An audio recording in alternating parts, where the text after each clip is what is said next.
Vincent Malloy is 7 years old. He's always polite and does what he's told. For a boy his age, he's considerate and nice. But he wants to be just like Vincent Price.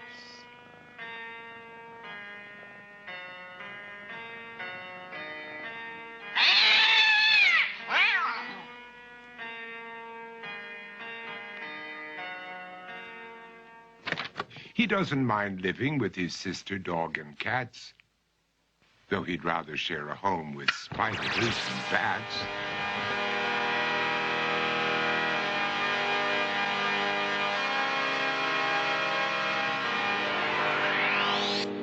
There he could reflect on the horrors he's invented and wander dark hallways alone and tormented.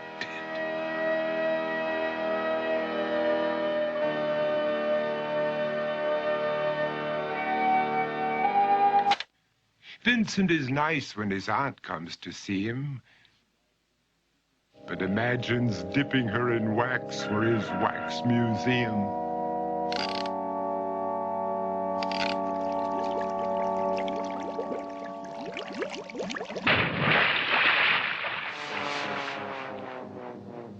He likes to experiment on his dog, Abercrombie, in the hopes of creating a horrible zombie. So he and his horrible zombie dog could go searching for victims in the London fog. His thoughts, though, aren't only of ghoulish crime. He likes to paint and read to pass some of the time. While other kids read books like Go, Jane, Go, Vincent's favorite author is Edgar Allan Poe. One night, while reading a gruesome tale, he read a passage that made him turn pale. Such horrible news he could not survive, for his beautiful wife had been buried alive.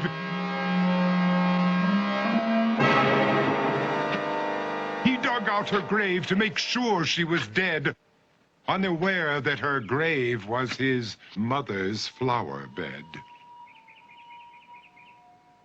His mother sent Vincent off to his room. He knew he'd been banished to the Tower of Doom, where he was sentenced to spend the rest of his life alone with the portrait of his beautiful wife. While alone and insane, encased in his tomb, Vincent's mother burst suddenly into the room. She said, "If you want to, you can go out and play. It's sunny outside and a beautiful day."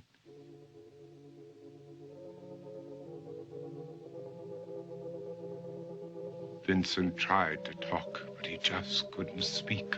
The years of isolation had made him quite weak. So he took out some paper and scrawled with a pen, "I am possessed by this house and can never leave it again." His mother said, "You're not possessed and you're not almost dead. These games that you play are all in your head. You're not Vincent Price, you're Vincent Malloy. You're not tormented or insane, you're just a young boy. You're 7 years old and you are my son. I want you to get outside and have some real fun." Her anger now spent, she walked out through the hall. And while Vincent backed slowly against the wall, the room started to sway, to shiver and creak. His horrid insanity had reached its peak. He saw Abercrombie, his zombie slave, and heard his wife call from beyond the grave. She spoke from her coffin and made ghoulish demands, while through cracking walls reached skeleton hands. Every horror in his life that had crept through his dreams swept his mad laughter to terrified screams. To escape the madness, he reached for the door, but fell limp and lifeless down on the floor.